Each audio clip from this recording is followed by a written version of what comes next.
అమ్మ ఉజ్జయిని మహంకాళేశ్వర స్వామికి బిల్వదళాలు చెట్టియ్యి కోపించాను.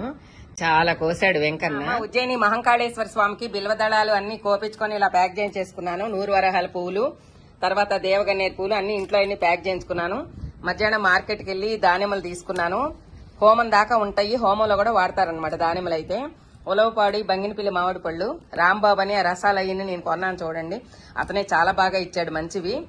ఆ తర్వాత అమ్మవార్లు ఇద్దరు ఉంటారు కదా ఉజ్జయినిలో, ఇద్దరికి చెరొక చీర తీసుకున్నాను. ఈ యజ్ఞాలన్నిటికీ తీసుకెళ్తుంది కదా శ్రీదేవి, తనకి సువాసినిగా చేరబెడదామని తనకి తీసుకున్నాను. తర్వాత 16 మంది దంపతులకి బ్రాహ్మణులకి బట్టలు తీసుకున్నాం. అవన్నీ శ్రీదేవి దగ్గర ఉండిపోయినాయి. యజ్ఞంలో వాడే చీర కూడా శ్రీదేవి దగ్గరే ఉంది. 16 మంది పిల్లలకు కూడా పట్టులంగాలు తీసుకున్నాము అందరం కలిసే. అవన్నీ శ్రీదేవి దగ్గర ఉండిపోయినాయి అనమాట. ఇవి నేను తీసుకున్నాయమ్మా విడిగా. మళ్ళీ ఓకే అమ్మా, జై శ్రీరామ.